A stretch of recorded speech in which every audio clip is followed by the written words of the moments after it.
નમસ્કાર દર્શક મિત્રો, હું છું પ્રિયનલ. આપ નિહાળી રહ્યા છો ન્યૂઝ પોઈન્ટ. હવે જોઈએ રાજ્યના મુખ્ય સમાચારો.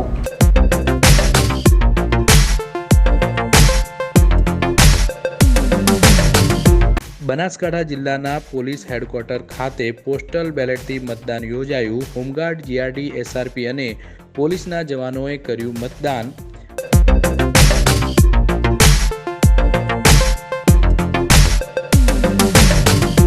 બનાસકાંઠા જિલ્લાની લોકસભા સીટ પર ભાજપ અને કોંગ્રેસના ઉમેદવારો જીત મેળવવા માટે બંને એક સાથે ભગવાનના શરણે ગયા.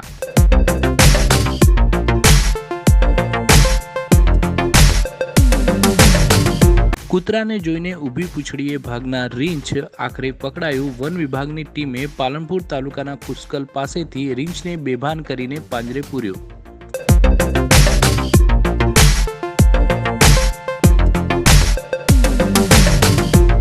હવે જોઈએ સમાચાર વિગતવાર. બનાસકાંઠા જિલ્લાના પોલીસ હેડક્વાર્ટર ખાતે આજે પોલીસ, હોમગાર્ડ, જીઆરડી, એસઆરપી જવાનો માટે પોસ્ટલ બેલેટ પેપરથી મતદાન યોજાયું હતું. આજે સવારે 8 થી 12 વાગ્યા સુધી આ મતદાન યોજાયું હતું. પાલનપુરના પોલીસ હેડક્વાર્ટરમાં પોસ્ટલ બેલેટથી મતદાન કરવા માટે મોટી સંખ્યામાં જવાનો પહોંચ્યા હતા, જેમાં હોમગાર્ડ, જીઆરડી, એસઆરપી અને પોલીસના 14,272 જવાનો આજે પોસ્ટલ બેલેટથી મતદાન કરવાના હતા. તેમાંથી કેટલાક જવાનો આજે પોસ્ટલ બેલેટથી મતદાન પણ કર્યું હતું અને ચૂંટણી કાર્યમાં રોકાયેલા 4610 જેટલા કર્મચારીઓ પણ પોસ્ટલ બેલેટથી આજે મતદાન કરવા માટે પોલીસ હેડક્વાર્ટર પહોંચ્યા હતા અને આજે 12 વાગ્યા સુધી આ પોસ્ટલ મતદાન યોજાયું હતું. બનાસકાંઠાના લોકસભા સીટના બંને ઉમેદવારો એટલે કે ભાજપના પરબતભાઈ પટેલ અને કોંગ્રેસના પરથીભાઈ ભટોળ આ બંને ઉમેદવારો જૂના મિત્રો છે અને અત્યારે સામસામે ચૂંટણી લડી રહ્યા છે. ત્યારે ભાજપ અને કોંગ્રેસના જે કાર્યકર્તાઓ છે તે વોટ માટે મહેનત કરી રહ્યા છે બંને ઉમેદવારો માટે, અને લોકો પણ એકબીજા સામસામે આવી જતા હોય છે જ્યારે ચર્ચાઓ થતી હોય છે ત્યારે. પરંતુ આ બંને લોકો તમે જોઈ શકો છો તમારી ટીવી સ્ક્રીન પર કે આ બંને મિત્રો છે ને અત્યારે પણ સામસામે ચૂંટણી લડી રહ્યા છે, છતાં બંને એકબીજાથી હાથ મિલાવી રહ્યા છે, બંને એકબીજાથી વાતો કરી રહ્યા છે. અને આ લોકોના બંનેના મનમાં તો એવું જ છે કે બંનેમાંથી એક તો જીતવાનો છે, એટલે ઘી ખીચડીમાં જ ઢળવાનું છે તેવું લોકોમાં પણ ચર્ચાઈ રહ્યું છે. તો લોકોને ચર્ચામાં ના ઉતરવું જોઈએ અને લોકો ચર્ચામાં ઉતરીને પોતાના પરિવારજન કે પોતાના મિત્ર સાથે પણ દુશ્મની કરી બેઠતા હોય છે ભાજપ અને કોંગ્રેસની ચર્ચામાં ઉતરીને. જ્યારે તમે તમારી ટીવી સ્ક્રીન પર જોઈ શકો છો કે ભાજપ અને કોંગ્રેસના બંને જે ઉમેદવારો છે તે એકબીજાને હાથ મિલાવી રહ્યા છે, એકબીજાના જૂના મિત્રો છે અને સામે મળે છે ત્યારે પણ એકબીજાને ગળે પણ મળતા હોય છે. અને આ ફોટો પર તમે જોઈ શકો છો ટીવી સ્ક્રીન પર કે આ બંને મિત્રો છે એકબીજાને હાથ મિલાવી રહ્યા છે અને આ બંને મિત્રો વચ્ચે કોઈ જ દુશ્મનાટ નથી, એકબીજાથી લડી રહ્યા છે સામસામે ચૂંટણી છતાં પણ એકબીજાના મિત્રો છે.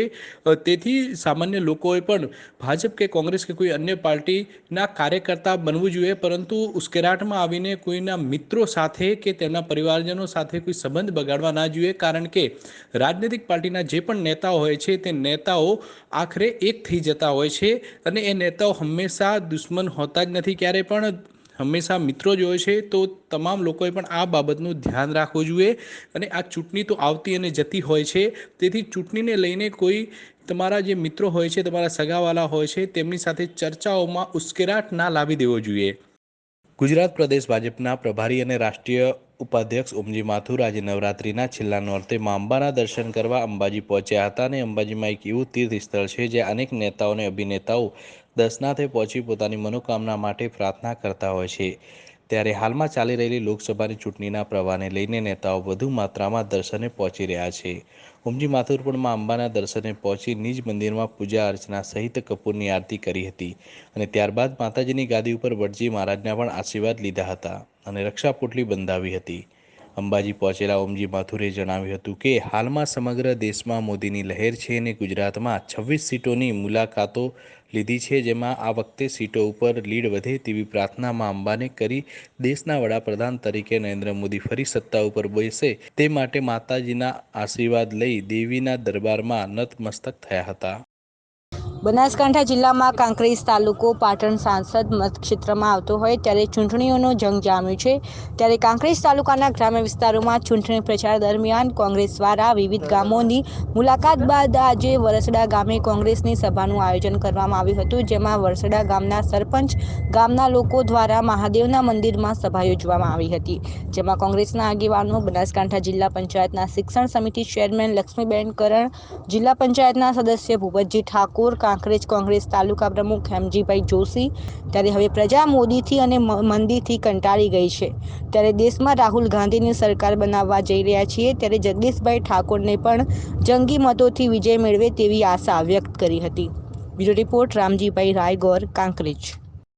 આગામી લોકસભાની સામાન્ય ચૂંટણીઓ દરમિયાન ગેરકાયદેસર દારૂની હેરાફેરી અટકાવવા સારું બોર્ડર ચેકપોસ્ટ ઉપર નાકાબંધી કરી કડક અમલવારી કરવા સૂચન કરતા શ્રી સીપી ચૌધરી તથા શ્રી પીવી વાઘેલા પીએસઆઈ અમીરગઢના માર્ગદર્શન મુજબ અમીરગઢ પોલીસ સ્ટાફના પ્રવીણભાઈ હસમુખદાન, હસમુખભાઈ દિલીપભાઈ તથા બીએસએફની ડી કંપની 37 બટાલિયનના એસી જીતેન્દ્રશ્રી બિસ્ટના માર્ગદર્શન મુજબ બીએસએફના જવાનો તથા એસએસટીના બીડી હીરાની તથા તેમની ટીમના માણસોએ સંયુક્ત રીતે અમીરગઢ બોર્ડર ચેકપોસ્ટ ઉપર સઘન વાહન ચેકિંગમાં હતા. તે દરમિયાન ટ્રક ગાડી નંબર RJ07G7407માં સફેદ પાવડરની આડમાં વિદેશી દારૂ બોટલ નંગ 9288 કિંમત ₹22,89,600 તથા અન્ય સાધન સામગ્રી મળી કુલ ₹28,01,100નો મુદ્દામાલ મળી આવતા ટ્રક ગાડીના ચાલક સહિત રામ બલરામ જાટ રહેઠાણ બિકાનેર વાળાની ધરપકડ કરી તેના સામે તથા નાસી જનાર ઈસમના સામે પ્રોહિબિશન એક્ટ અન્વયે કાર્યવાહી હાથ ધરેલ છે. સુરત વિશ્વમાં કેળવણી મંડળ તરફથી ક્રિકેટની ટુર્નામેન્ટનું આયોજન કરવામાં આવ્યું હતું, જેમાં સુથાર સમાજના સંગઠન દ્વારા આ ટુર્નામેન્ટનું આયોજન કરવામાં આવ્યું હતું અને મોટી સંખ્યામાં સુથાર સમાજના આગેવાનો અને યુવાનો આ ટુર્નામેન્ટમાં જોડાયા હતા. દર વર્ષની જેમ આ વર્ષે પણ બાબા સાહેબ આંબેડકરની જન્મજયંતિની ઉજવણી સુરતના કામરેજ ખાતે કરવામાં આવી હતી. બાબા સાહેબ આંબેડકરની જન્મજયંતિ નિમિત્તે વિશાળ રેલી પણ કાઢવામાં આવી હતી. બનાસકાંઠાના ભાજપ ઉમેદવાર પરબતભાઈ પટેલના ચૂંટણી પ્રચારમાં મહિલા મોરચાની બહેનો પણ ડોર ટુ ડોર લોક પ્રચારમાં જોડાઈ છે. આ પ્રચારમાં ઝુંબેશમાં જિલ્લા આઈટી સેલ મહિલા વિંગ પ્રમુખ રીનાબહેન પરમાર અને શહેર ઉપપ્રમુખ સવિતાબહેન હરિયાણી અને 100થી વધુ બહેનો જોડાઈ હતી. જેમાં પીએમ નરેન્દ્ર મોદીની લોકપ્રિયતા જોતા આ વખતે પીએમના મુખુટા, કમળ, પ્રતીક, ભાજપ તોરણ, ચશ્મા જેવી અનેક મનગમતી ચીજવસ્તુઓ પ્રચાર દરમિયાન લોકોમાં આકર્ષણનું કેન્દ્ર બની હતી. જેમાં 42 ડિગ્રી તાપમાનમાં રાહત આપતા પંખાને જોઈને લોકોએ ગરમીથી રાહત મેળવી હતી અને ભાજપને હોંશે હોંશે વોટ આપવા ખાતરી આપી હતી. એક સમય એવો હતો કે ભારતને સોને કી ચિડિયાનો દેશ તરીકે ઓળખવામાં આવતો હતો અને સમગ્ર વિશ્વમાં ભારતમાંથી બનતી ચીજવસ્તુઓ ખૂબ જ માંગ હતી. તે સમયે ભારત વિશ્વમાં હાથવણાટની ચીજવસ્તુઓની બનાવટ માટે ખૂબ જ સમૃદ્ધ દેશ હતો. બનાસકાંઠા જિલ્લાના ડીસા શહેરમાં આવેલા રાજપુરા વિસ્તારની વાત કરીએ તો અહીં પણ એક સમય હતો કે જ્યારે હાથવણાટનો ઉદ્યોગ ખૂબ જ ફૂલ્યો ફાલ્યો હતો. બનાસ નદી કિનારે વસેલા ડીસા શહેરના રાજપુર વિસ્તારમાં એક સમયે અહીં લગભગ 70થી 80 જેટલા હેન્ડપ્રિન્ટના કારખાના આવેલા હતા અને હજારો લોકો આ વ્યવસાય સાથે સંકળાયેલા હતા અને રોજગારી મેળવતા હતા. તે સમયે હાથથી તૈયાર થયેલા આ કાપડને વિશ્વભરમાં ખૂબ જ માંગ હતી. રાજપુરમાં હાથથી તૈયાર થતા સાડીઓથી માંડીને ઘાઘરા, બેડશીટો, ઓઢણા, ડ્રેસ જેવા આ કાપડનું ખૂબ જ મોટી માત્રામાં ઉત્પાદન થતું હતું. પરંતુ સરકારની આ હસ્તકળા ઉદ્યોગ પ્રત્યેની ઉદાસીનતાના પગલે આજે આ ઉદ્યોગ મૃતપ્રાય અવસ્થામાં પહોંચી ગયો છે. એક સમયે રાજપુરમાં 70થી 80 કારખાના ધમધમતા હતા, તે અત્યારે ઘટીને માત્ર 2 થઈ ગયા છે અને ઘણા ગાંઠિયા લોકો જ આ વ્યવસાય સાથે સંકળાયેલા છે. આ ઉપરાંત હવે આગામી સમયમાં આ હસ્તકળા ઉદ્યોગ નામશેષ થવાની કગાર પર પહોંચી ગયો છે. મૃતપ્રાય અવસ્થામાં પહોંચેલા આ ઉદ્યોગે એક સમયે ભારતની ઓળખ હતો અને આ ઉદ્યોગથી ઉત્પાદનથી આકર્ષાઈને અંગ્રેજો ભારતમાં આવ્યા હતા.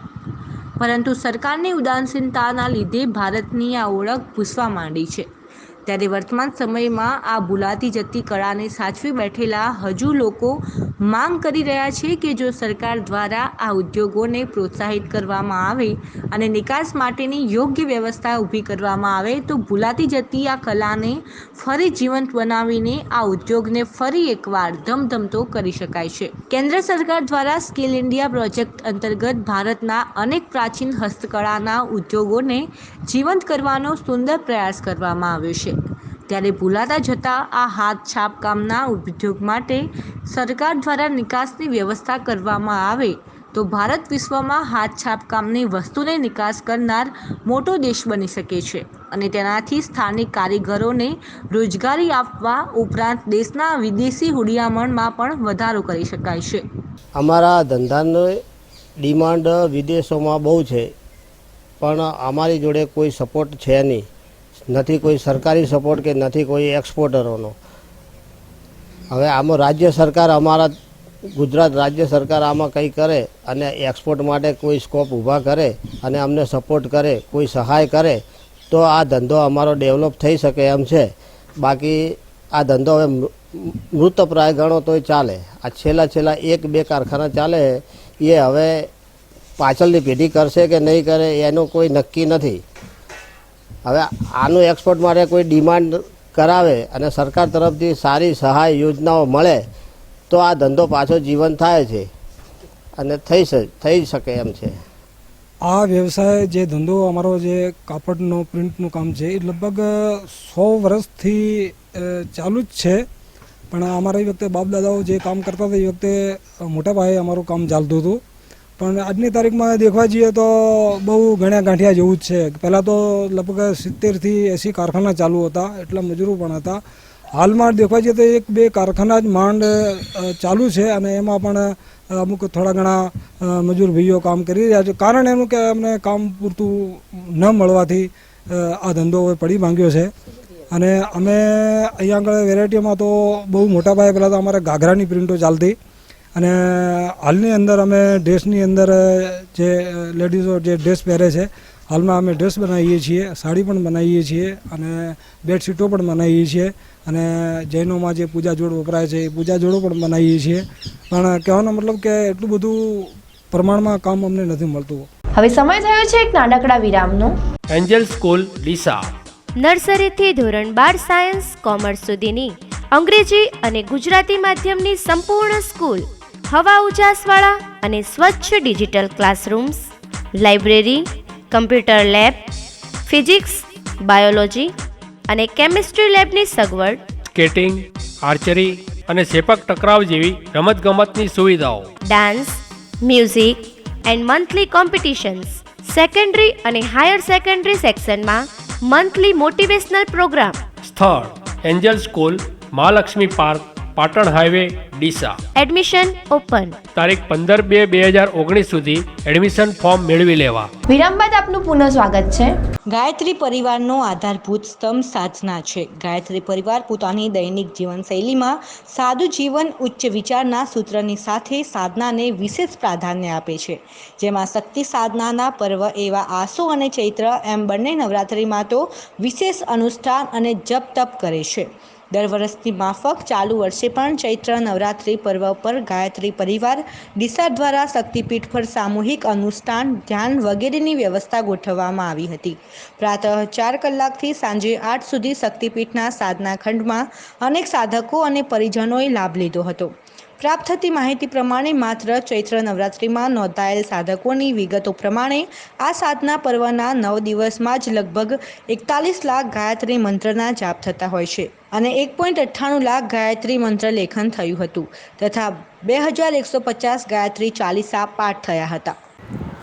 ગાયત્રી શક્તિપીઠ ડીસા ખાતે ચૈત્ર નવરાત્રિ પૂર્ણાવતિના રૂપમાં યજ્ઞ રાખવામાં આવ્યો હતો. 9 કુંડી યજ્ઞ રાખ્યો હતો.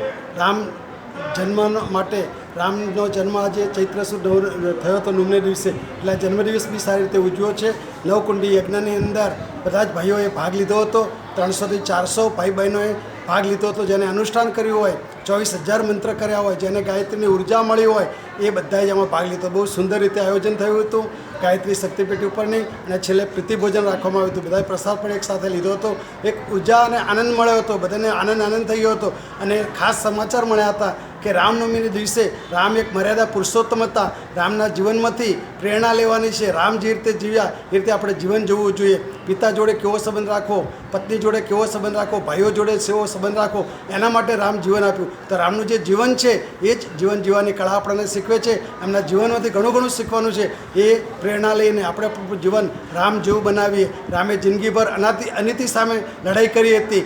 મા કઈ એમને વનમાં જવાનો વનવાસ આપ્યો તો છતાંય માને અપરમાં હોવા છતાં બી એને એટલો જ પ્રેમ આપતા હતા. અને એમને કહ્યું કે કૈકેયી, તમારે લીધે તો વનમાં ગયો, ઋષિમુનિઓની સેવા કરી શક્યો અને અસુરોને નાશ કરી શક્યો, તો તમે મારું સરસ કર્યું. કૌશલ્યામાએ તો મને ખાલી જન્મ આપ્યો છે, જનની છે, પણ તમે તો ખરેખર મારા મા છો કે હું કલ્યાણનું કામ કરી શક્યો. રાવણ જેવા અસુરોને મારવા માટે રામે જન્મ લીધો હતો, તો રાવણને બી માર્યો, અસુરોને બી માર્યો, અધર્મનો નાશ કરી, અસુરોનો નાશ કરી અને ધર્મની સ્થાપના કરી છે. એ રામનું કામ જે છે એ જ આપણે પણ એમના ઉપરથી પ્રેરણા લઈ આપણે પણ રામનું કામ કરીએ. અત્યારે એટલો બધો આતંકવાદ વધી ગયો છે, સમાજમાં એટલું બધું આસુરિક તત્વો વધી ગયા છે.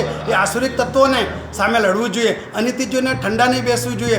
દુર્જનો ક્યારે વધે? સજ્જનો જ્યારે ચૂપ બેસે છે ત્યારે. સજ્જનોએ એ દુર્જનો નાશ કરવા માટે ઓછા તો ઓછા પણ હિંમત બતાવીને આગળ આવશો તો થશે. રામે જ્યારે રાવણ જોડે યુદ્ધ થયું ત્યારે કોઈ સજ્જન માણસો સાથ ન આપ્યો. ત્યારે એમને વાનર અને રીંછ એની સેના બનાવી, નાના માણસોની સેના બનાવી અને એ લડ્યા હતા અને અસુરો ઉપર વિજય મેળવ્યો હતો. એટલે જ્યારે આસુરિક તત્વો પર વિજય મેળવવો જોઈએ. કેટલા માણસો છે અગત્યનું નથી, પણ ધર્મશીલ માણસો હોય, નીતિવાળા હોય તો આપણું જીવન જરૂરથી વિજય મળે છે. તો આજના સમાજમાં એ પ્રેરણા લેવાની છે કે આપણે રામની જેમ અનીતિ સામે લડવું જોઈએ, આતંકવાદ સામે લડવું જોઈએ અને સારા તત્વોને પ્રોત્સાહન આપવું જોઈએ. એ કામ કરીશું તો આપણે રામનું જીવન ચરિત્ર આપણા જીવનમાં ઉતારીએ, આપણે પણ રામ જેવા બનીએ. ઓમ શાંતિ. બનાસકાંઠામાં હાલ ચૂંટણીને લઈને રાજકીય ગરમાવો આવ્યો છે, તો બીજી તરફ જિલ્લામાં ચાલુ સાલે નહિવત વરસાદ થતા અને અસરગ્રસ્ત જાહેર કર્યા બાદ પણ સહાય ન મળતા પશુપાલકો અને ખેડૂતો નારાજ છે. આ પશુપાલકો બનાસકાંઠાના દિયોદર, થરાદ, વાવ વિસ્તારના છે, જ્યાં પશુઓને નિભાવવા માટે અને ઘાસચારાની શોધમાં 4 કિલોમીટર સુધી 40 ડિગ્રી તાપમાનમાં રખડી રહ્યા છે. નેતાઓ હાલ ચૂંટણીમાં સ્ટેજ ઉપર ખેડૂતોને સહાયની વાતો કરી રહ્યા છે, તો બીજી તરફ ખુદ ખેડૂતો નેતાઓના ભાષણને જુઠ્ઠા અને વચનો આપે છે. રોષે ભરાયેલા પશુપાલકે જણાવ્યું હતું કે ચૂંટણી સમયે આવી અને બોલીને જાય છે, પણ આપતા કશું જ નથી. ઘાસચારો સરકાર કશું જ આપતી નથી, વાયદાના નામે ખાલી વાતો જ કરે છે. બનાસકાંઠાના દિયોદરના મોટાભાગના ખેતરો પાણી વગર બંજર બની રહ્યા છે. ખેડૂતોએ કરેલા વાવેતર પણ ઉગ્યું નથી, સાથે પશુઓ માટે ઘાસચારો પણ નથી. સરકારે ખેડૂતો સાથે બેઠક કરી ઘાસચારો આપવાની વાત કરી હતી, જે મળ્યું જ નથી. સાથે પાક સહાય પણ પૂરતી મળી નથી. સરકાર ખેડૂતો માટે નિષ્ફળ નીવડી રહી છે તેવો રોજ ખેડૂતોએ વ્યક્ત કર્યો હતો. દિયોદર, વાવ, થરાદ, ભાભર સહિતના વિસ્તારોમાં હાલ અન્ય જિલ્લાઓમાંથી ઘાસચારો વેચવા આવી રહ્યા છે, જે ઘાસચારાઓ પશુપાલકોને લઈને પોતાના પશુઓને બચાવી રહ્યા છે. ઘાસચારો વેચવા આવેલા ખેડૂતોએ જણાવ્યું હતું કે અમે ખરીદી અને ભાડું કાઢી પૂડામાં 2-3 રૂપિયાનો નફો લઈને વેચીએ છીએ. બનાસકાંઠાના મોટાભાગના વિસ્તારો હાલ પશુઓને પીવાના પાણીના પણ ફાંફા છે. પશુઓ માટે બનાવેલ હવાડા ખાલી છે, તો વરસાદ ન થતાં જમીનમાં કશું જ ઉગ્યું નથી, જેથી પશુઓને નિભાવવા માટે મુશ્કેલ બની રહ્યા છે. ત્યારે હાલ નેતાઓ ચૂંટણી પ્રચારમાં ખેડૂતોના નામે પ્રચાર કરી ભાષણ આપી રહ્યા છે, જેથી ખેડૂતો અને પશુપાલકો આવા ભાષણ અને વચનોને ઠાલા વચન ગણાવી રહ્યા છે. જોકે પશુપાલકોનો રોષ હાલ જિલ્લામાં જોવા મળી રહ્યો છે અને જે રોષ આવનાર મતદાનમાં કાઢી શકે તેવું લાગી રહ્યું છે. આ બાજુ અમે ઘાસચારો લાવવા છે આ ડાલામાં, અને આ બાજુ અમને મજૂરી જોગું મળે છે અને ખેડૂતોને ઘાસચારો નથી એટલે અમોકાનથી લેશે વેચાતો અને અમે વેચાશા લાવી. અમને મજૂરી જોગું મળે છે 20-22 રૂપિયા ભાવમાં વેચા, 25માં વેચાશા. એવી રીતનું અમને 2 રૂપિયો મળે એવી રીતનો અમે ધંધો કરો. અને અમારી પરિસ્થિતિ બહુ દૂર છે, આમ કોઈ અત્યારે હાલત નથી. અને આ પરિસ્થિતિમાં જે પૂર આવ્યું 2012થી કરીને આ 17 છે, ત્યાં પણ અત્યારે અમારે કોઈ જમીનમાં ઘાસ કે કશું ઉગ્યું નથી. અમે વાવેતર કર્યું તો અનાજ ઉગ્યું નથી.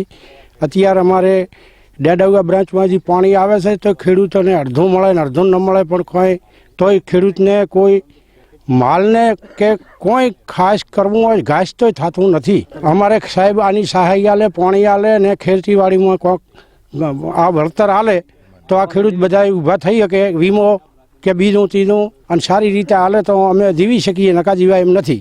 બનાસકાંઠા જિલ્લાના થરાદના બેવટા પાસેથી મંદિરોમાં ત્રાટકતી ટોળકી ઝડપાઈ છે. થરાદ પોલીસે કોમ્બિંગ નાઇટ દરમિયાન વાહન અને સાધનો સાથે તાલુકાના પ્રખ્યાત લવાણા કળશ ગામના માતાજીના મંદિરમાં ત્રાટકવાના ઈરાદે આવી રહેલ 6 શખ્સોને રંગે હાથ ઝડપી પાડ્યા હતા.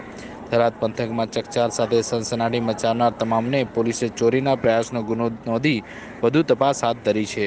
અત્યારે સમગ્ર દેશમાં જે લોકસભાની ચૂંટણી ચાલે છે, આ ચૂંટણીના અનુસંધાને બનાસકાંઠા જિલ્લામાં ઘણી બધી ચેકપોસ્ટ બનાવી અને આંતરરાજ્ય જે પણ વસ્તુઓ આવતી હોય કાં તો કોઈ પણ ઇલિસિટ વસ્તુ આવતી હોય એની ચેકિંગ ખૂબ જ સઘન એવી ચાલતી હતી. આ ચેકિંગ દરમિયાન પાલનપુર પશ્ચિમ પોલીસ સ્ટેશનમાં પીઆઈ સોલંકી તથા એમની સાથે હેડ કોન્સ્ટેબલ સલીમ ખાન, વિનોદભાઈ અને રેખાબેન વગેરે આ લોકોએ એક ચેકપોસ્ટ એસ્ટાબ્લિશ કરી હતી અને આ ચેકપોસ્ટમાં વાહનોનું રેગ્યુલર ચેકિંગ ચાલતો હતો. એ દરમિયાન એક પ્રવાસી બસ રાજસ્થાનથી RJ19 PB 2699 નંબરની એક પ્રવાસી બસ આવતા આ બસને ચેકિંગ કરવાની કાર્યવાહી આ લોકોએ હાથ ધરી હતી. આ ચેકિંગ દરમિયાન જે આરોપી છે પૂનમચંદ ઓમપ્રકાશ શર્મા, 21 વર્ષ ઉંમરવાળા, મૂળ વતની છે એ બિકાનેર રાજસ્થાનના, એમને શંકાસ્પદ હિલચાલથી એમની વધુ પૂછપરછ કરતા અને એમના સામાનની ઝડપી લેતા એમાંથી 2000ના નકલી નોટોનો એક બહુ મોટો એવો પેકેટ જે સોલંકી છે એમને મળ્યું છે. આ પેકેટ બાબતે વધુ પૂછપરછ કરતાં તેઓએ આ જે તમામ નોટો છે એ ડુપ્લિકેટ હોવાનું કબૂલ કર્યું છે અને આ તમામ ડુપ્લિકેટ નોટોની ફાઇનલ ગણતરી કરતાં કુલ લગભગ 43,30,000 જેવી ડુપ્લિકેટ નોટો આ વ્યક્તિ પાસેથી મળેલી છે. સર, આ જે વ્યક્તિ છે આ વ્યક્તિ રાજસ્થાનથી એક અજામ્યા ઇસમ પાસેથી એને સુરતના નરેશ કૈલાસચંદ ગુરાવા એમના કહેવાથી આ જે પાર્સલ છે એની ડિલિવરી લીધી હતી અને આ અત્યારે જે પ્રાથમિક પૂછપરછ ચાલે છે એમાં અત્યારે 2-3 અમે અંદાજ લગાવી રહ્યા છે. તો આ જે પૈસા આવ્યા છે કોઈક જગ્યાએ ચૂંટણીના કામે ઉપયોગ થવાના છે કે કેમ એ બાબતમાં પણ સઘન ઉપયોગ ચાલે છે. એ સિવાય એમને જે ડાયરીઓ વગેરે મળી છે એનાથી આ સટ્ટા વગેરે રમવાની ટેવવાળા વ્યક્તિ છે એવું પણ લાગે છે. તો કોઈક જગ્યાએ સટ્ટામાં ખોટ આવી ગઈ હોય અને એના માટે પણ આ ડુપ્લિકેટ નોટો એમની બનાવી હોવાની શક્યતા પણ અત્યારે આ 2 એંગલ ઉપર પોલીસ તપાસ. ટ્રાઇબલ ઇન્વેસ્ટિગેશનમાં નકલી નોટો છે કેવી રીતે પ્રસ્થાપિત થયું છે અને ખરેખર આ નોટો અહીંયા ભારતમાં બનાવટની છે કે બહારથી છે એવું? અત્યારે જે પ્રાથમિક ઇન્વેસ્ટિગેશન જ્યારે નોટો પકડાઈ હતી ત્યારે પીઆઈસી દ્વારા 102 મુજબ આ નોટોને કબજે કરીને જાનહાની દાખલ કરવામાં આવી હતી. એના પછી FSLના એક્સપર્ટ્સ અને બેંકના જે એક્સપર્ટ્સ છે એમને બોલાવીને આ નોટોની ચકાસણી કરવામાં આવી છે અને જ્યારે આ કન્ફર્મ થયું છે કે આ નોટો નકલી છે એના પછી FICN જે છે ડુપ્લિકેટ કરન્સી અને ULPA ના જે રિલેવન્ટ સેક્શન્સ છે એ મુજબ અત્યારે ગુનો દાખલ કરી.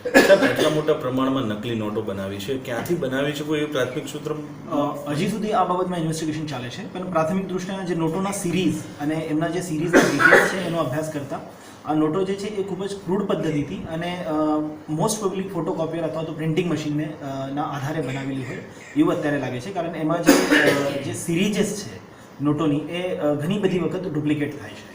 એટલે પ્રાથમિક દૃષ્ટિએ અમારે એવું લાગ્યું છે કે એ ક્રૂડ પદ્ધતિથી કોઈ દેશી બનાવટની આ નોટો હોવાનું અત્યારે પ્રાથમિક અંદાજ છે, પણ વધુ તપાસ અત્યારે ચાલી રહી છે. સર, ઇન્વેસ્ટિગેશન જે મુદ્દામાલ કર્યો છે એમાં કંઈ નીકળે છે? સર, આરોપીઓ કે આંતરરાજ્ય કૌભાંડ છે? અત્યારે આ જે નોટો છે એ રાજસ્થાનથી આવેલી છે. રાજસ્થાનના બિકાનેરના જે વ્યક્તિ પાસેથી એનું પોઝેશન મળ્યું છે રાજસ્થાનના બિકાનેરના વતની છે પૂનમચંદ ઓમપ્રકાશ શર્મા અને તેઓના જે સહ આરોપી છે એ અત્યારે સુરતના નરેશ ગુરાવા છે.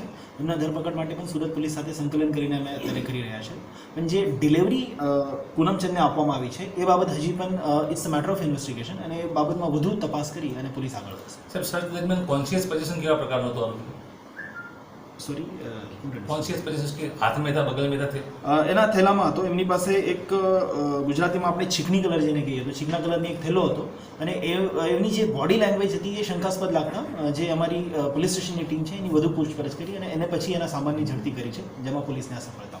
મળતી માહિતી અનુસાર અમીરગઢમાં આજે ડૉક્ટર ભીમરાવ આંબેડકરની 128મી જન્મજયંતિ ઉજવણી કરવામાં આવી, જેમાં RR વિદ્યાલયની બાજુમાં બાબા સાહેબની ઉજવણી ડૉક્ટર ભીમરાવ આંબેડકરનું પ્રતિમાનું અનાવરણ કરવામાં આવ્યું હતું, જેમાં પ્રતિમા અનાવરણમાં ફૂલહાર કરી પ્રતિમાને ખુલ્લી મૂકવામાં આવી હતી. ત્યારબાદ અમીરગઢ મોડર્ન શાળાની બાળાઓ દ્વારા સ્વાગત ગીત કરી કાર્યક્રમની શુભ શરૂઆત કરવામાં આવી. આ કાર્યક્રમમાં જેમાં આગેવાનો વસંત ભટોર તથા અન્ય મહાનુભાવો આ કાર્યક્રમમાં જોડાયા હતા. ત્યારબાદ દલિત સમાજના યુવાનો તથા આ કાર્યક્રમમાં નિહાળવા આવેલા અન્ય વ્યક્તિઓ બ્લડ ડોનેશન કેમ્પમાં બ્લડનું દાન કર્યું હતું, જેમાં અમીરગઢ મીડિયા એસોસિએશનના પ્રમુખ નરેશભાઈ પટેલ દ્વારા પણ રક્તદાન કરવામાં આવ્યું હતું. અંતે આ કાર્યક્રમને સફળ બનાવવા દલિત સમાજના કાર્યકરો ખડે પગે રહી આ કાર્યક્રમને સંપૂર્ણ અને શાંતિમય માહોલમાં પૂર્ણ કરવામાં આવ્યો હતો. ડૉક્ટર બાબા સાહેબ આંબેડકરની 128મી જન્મજયંતિ નિમિત્તે એના પ્રતિમાનું અનાવરણ વિધિ, રક્તદાન કેમ્પ, એક ભવ્ય રેલી અને એક સભાનું આયોજન કરવામાં આવેલું એની ઉજવણીના ભાગરૂપે. ઉજવણીમાં ભાઈ શ્રી દેવાભાઈ અને એમની પૂરી ટીમે ખૂબ જ જહેમત ઉઠાવી ડૉક્ટર બાબા સાહેબ આંબેડકર જન્મજયંતિ ઉજવણી સમિતિ દ્વારા આ સમગ્ર કાર્યક્રમને પાર પાડવામાં આવ્યો. એમાં પ્રમુખ સ્થાને એ લોકોએ મને પસંદ કરેલો એટલે હું આવ્યો અને આવ્યા પછી ડૉક્ટર બાબા સાહેબ આંબેડકરના જીવન વિશે જે ઘણી બાબતો ઘણા લોકો જાણતા ન હોય એ બાબતથી જાણકારી આપી. એ ઉપરાંત વ્યસન મુક્તિ, અંધશ્રદ્ધા, અજ્ઞાનતા, કુરૂઢીઓ, કુરિવાજોમાંથી સમાજ મુક્ત થાય, દરેક સમાજને સાથે રાખી અને ચાલે અને અંદરો અંદર વૈમનસ્ય ઊભા ન થાય, બે જુદા જુદા સમાજ વચ્ચે અંતર ન વધે એ બાબતની વાતચીત કરી સમાજને એક સંદેશો આપ્યો કે શિક્ષિત બનો, સંગઠિત બનો અને સંઘર્ષ કરો.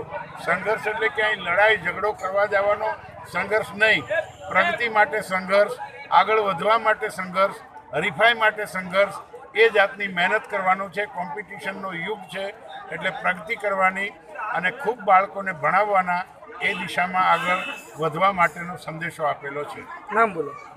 મારું નામ ડૉક્ટર દિનેશચંદ્ર આર પરમાર, જામનગરનો વતની છું. 3 વખત ધારાસભ્ય બન્યો અને 1 વખત મિનિસ્ટર, આરોગ્ય, વાહન વ્યવહાર, સંસદીય બાબતો અને નાગરિક પુરવઠા 4 ખાતા સંભાળતો હતો અને હજી પણ જાહેર જીવનની અંદર રાજકારણમાં છું. ગુજરાત કોંગ્રેસ સમિતિની અંદર પ્રદેશનો ઉપપ્રમુખ છું. ડૉક્ટર સાહેબે હમણાં જ વાત કરી કે ભાઈ સંઘર્ષ એટલે એ ટાઈપનો સંઘર્ષ નહીં કે ઝઘડાવાળો સંઘર્ષ. સંઘર્ષ એટલે પ્રગતિ માટેનો, શિક્ષણ બાબતનો સંઘર્ષ. આ સંઘર્ષ શિક્ષિત બનો અને સંગઠિત રહો. એ સંઘર્ષને વારંવાર માત્ર આજના દિવસે જ નહીં પરંતુ આ જીવન આખી જિંદગી જ્યાં સુધી તમે જીવો ત્યાં સુધી ડૉક્ટર સાહેબના, બાબા સાહેબ આંબેડકરના તમારા અંદર વિચારો અને શિક્ષણ તરફની જે હોડ છે એ અંદરો અંદર ચલાવતા રહો. બીજું, ડૉક્ટર બાબા સાહેબ આંબેડકર એવું કીધું છે કે શિક્ષિત બનો. શિક્ષિત બનવાનો મતલબ એવો નથી કે નોકરી લઈ લો. શિક્ષિત બનવાનો મતલબ છે કે તમારી અંદર, સમાજની અંદર તમારા સાથે જે કુરિવાજો, અંધશ્રદ્ધા આ બધું જે છે એના અંદરથી બહાર નીકળો. માત્ર નોકરી લેવાથી મતલબ નથી, તેમજ અન્ય સમાજની સાથે પણ તમે હાથ મિલાઈને ચાલો, એકબીજાનો પ્રેમ ભાવ એ રીતે ચાલે. બનાસકાંઠા જિલ્લામાં રીંછ ફરી દેખાતા લોકો ચિંતિત બન્યા છે. 2 દિવસ અગાઉ જ રીંછે અમીરગઢ તાલુકામાં એક ઈસમને ઘાયલ કર્યો હતો. આજે બનાસકાંઠા જિલ્લાના પાલનપુર તાલુકાના કુશકલની સીમમાં વાઘણા રોડ પર રીંછ દેખાતા ફોરેસ્ટરની ટીમ સ્થળ પર દોડી ગઈ છે અને રીંછની શોધખોળ હાથ ધરી છે. રીંછ ખેતરમાં જોવા મળ્યું હતું. ન્યૂઝ પોઈન્ટ ચેનલના એક્સક્લુઝિવ ફૂટેજમાં તમે જોઈ શકો છો કે રીંછ કૂતરાથી ડરીને ભાગી રહ્યું છે. રીંછ આગળ ભાગી રહ્યું છે અને કૂતરું પાછળ દોડી રહ્યું છે. ન્યૂઝ પોઈન્ટ ચેનલ પર એક્સક્લુઝિવ વિડીયોમાં રીંછ ભાગતું દેખાઈ રહ્યું છે. રીંછને લઈને સ્થાનિક લોકોમાં ફફડાટ જોવા મળી રહ્યો છે. ફરી નજર કરીએ આજના મુખ્ય સમાચારો પર.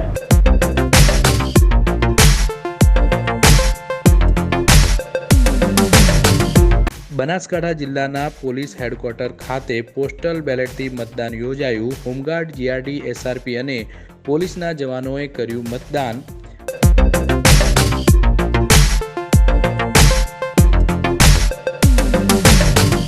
બનાસકાંઠા જિલ્લાની લોકસભા સીટ પર ભાજપ અને કોંગ્રેસના ઉમેદવારો જીત મેળવવા માટે બંને એક સાથે ભગવાનના શરણે ગયા.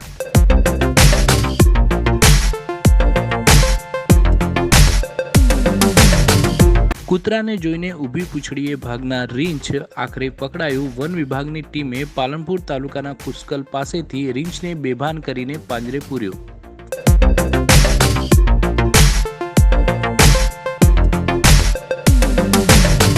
તો હતા અત્યાર સુધીના સમાચાર. નમસ્કાર.